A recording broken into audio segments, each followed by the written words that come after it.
बिस्मिल्लाहिर्रहमानिर्रहीम। कुछ बातें हमारे मज़हब ने ऐसी हमें बताई कि आज के लोग उसको तंग नज़री कहते हैं, लेकिन हम आज पूरी ज़िम्मेदारी से आपको अल्लाह ताला की बताई हुई हदूद बताएंगे, जिनसे तजावुज़ करने से मियाँ बीवी एक दूसरे पर हराम हो जाते हैं। आपका पूरा हक है कि आप पूरी वीडियो को देखकर इन बातों को जान लें और बेपनाह ख्याल रखें।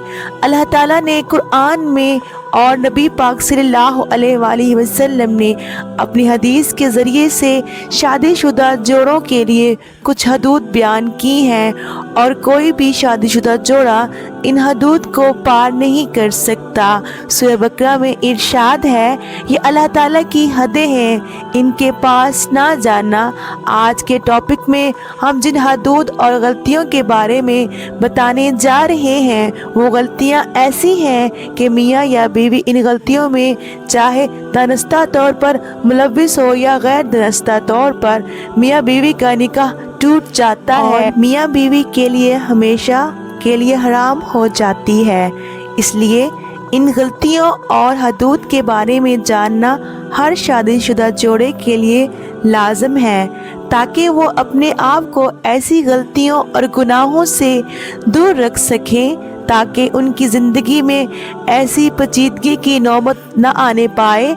ये गलतियाँ और गुनाह कौन कौन से हैं, इस बारे में हम आपको मुकम्मल तफसील बयान करते हैं। निकाह टूटने की सबसे पहली वजह इस्लाम में जो बयान की गई है वो मौत है। मियाँ या बीवी में से जैसे ही किसी एक की रूह परवाज कर जाए तो उस लम्हे निकाह ख़त्म हो जाता है और बीवी शौहर पर हराम हो जाती है।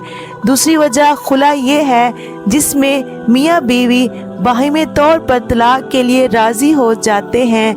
तीसरी वजह इला है, जिसमें शौहर अपनी बीवी से 4 माह हम बिस्तरी ना करने की कसम खा ले और इसके बाद वाकई ही 4 महीने हम बिस्तरी ना करे तो निकाह टूट जाता है।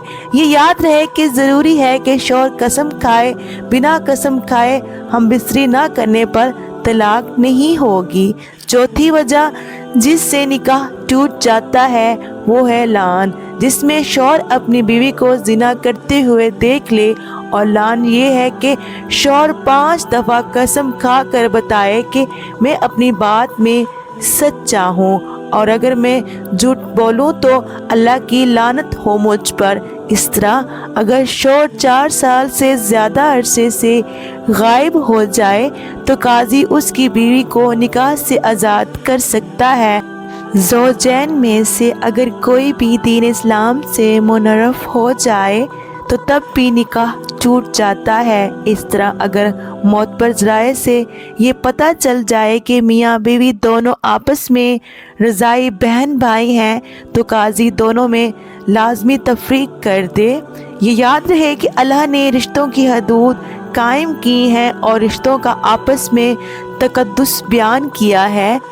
अल्लाह ताला ने इस इंसान के लिए मुख्तलिफ रिश्ते बनाए हैं, खून के रिश्ते, दूध के रिश्ते, निकाह के रिश्ते, ससुराल के रिश्ते, और हर एक रिश्ते की अपनी हदूद मुकर्रर फरमाई हैं। कोई रिश्ते महरम करार दिए गए हैं और कोई गैर महरम, और मुसलमानों के लिए कुरान में ये तलीमात सिखाई गई हैं कि कैसे ज़िंदगी बसर करनी है, किस रिश्ते के साथ क्या सलूक करना और कैसे सलूक करना है। हर रिश्ते के अपने अपने हकूक़ मुख्तसस कर दिए गए हैं और उनकी हदूद भी बताई गई हैं। चले बात को निकाह के बाद के रिश्तों में वो हदूद बताते हैं जिनमें इंतहाई एहतियात की ज़रूरत है। अगर इन रिश्तों में ज़रा बराबर भी बेएहतियाती की गई तो बीवी अपने शौहर के लिए हमेशा हमेशा के लिए हराम हो जाती है। यानी ऐसा होने से मियाँ बीवी का निकाह टूट जाता है। जब बेटा 7 साल से ऊपर का हो जाए तो चाहे कि वो माँ के साथ ना सोए, और इसी तरह बेटी जब 7 साल से ऊपर की हो जाए तो वो अपने बाप के साथ ना सोए। ये शरई हुक्म है, इसलिए اس کی پابندی بہت ضروری ہے۔ شریعت نے یہ احکام اس لیے نافذ کیے ہیں کہ اگر ان حکام کی پاسداری نہ کی گئی تو اس کا نتیجہ بڑا خطرناک ہے۔ اسی طرح جب بیٹی 9 سال کی ہو جائے تو باپ کو چاہیے کہ اسے پیار کرنے میں احتیاط کرے۔ باپ کو چاہیے کہ اگر وہ پیار کرنا بھی چاہے تو صرف بیٹی کے سر پر ہاتھ پھیرے، بوسہ لینا ہو تو وہ بھی سر پر بوسہ لے۔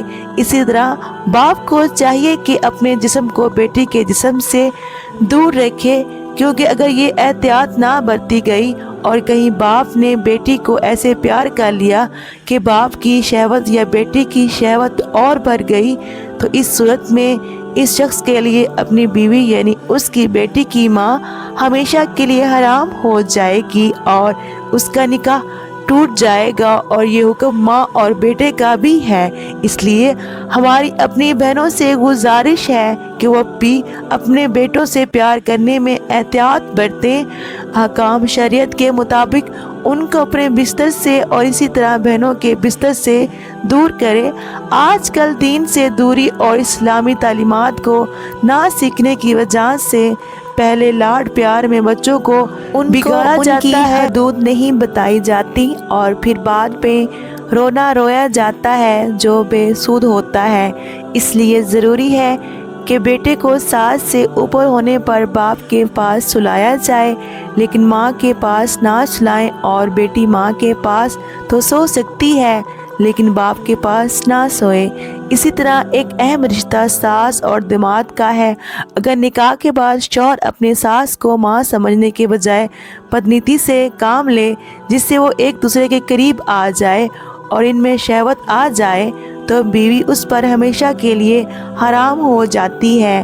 جو حدود شریعت نے طے کی ہیں ان کی حدود کی پاسداری کرے، کیونکہ نکاح صرف بیوی کے ساتھ ہوتا ہے اور اس کی زوجیت کے لیے صرف اس کی بیوی حلال ہوتی ہے، لہٰذا باقی سب رشتوں کے ساتھ برتاؤ میں ایک مرد کو بڑے احتیاط کی ضرورت ہے۔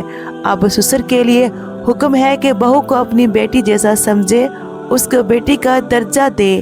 اب جس کو دین کی سمجھ ہوگی اور شریعت کی سمجھ ہوگی تو ان رشتوں میں جو فاصلے طے ہیں ان کی پاسداری کرے گا، لیکن جو شرعی حصول سے نا واقف ہوگا وہ ان کی پاسداری نہیں کر پائے گا۔ اسی طرح اگر سسر اور بہو میں شہوت کا رشتہ قائم ہو جائے تو تب بھی نکاح ٹوٹ جاتا ہے۔ آج کل کے رشتوں میں تو پہلے بے تکلفیاں اختیار کی جاتی ہیں اور جن میں بے تکلفیوں کو برا نہیں جانا جاتا، جو بعد میں اس حد تک چلے جاتے ہیں کہ لوگ اپنا نکاح ہی تڑوا بیٹھتے ہیں۔ خدارا شریعت کو سیکھیے اور اس پر عمل پیرا ہو جائیے تاکہ ہمارے رشتے پاک رہ سکیں اور ہمارے گھروں میں مذکور بالا صورتحال بھی پیدا نہ ہو۔ سب سے بہتر راستہ یہ ہے کہ کبھی بھی دو مخالف ہم جنسوں کو اکیلے بیٹھنے کا موقع نہ دیا جائے، کیونکہ ان میں تیسرا شیطان ہوتا ہے جو کہ کسی بھی پاک رشتے کو ختم کر سکتا ہے۔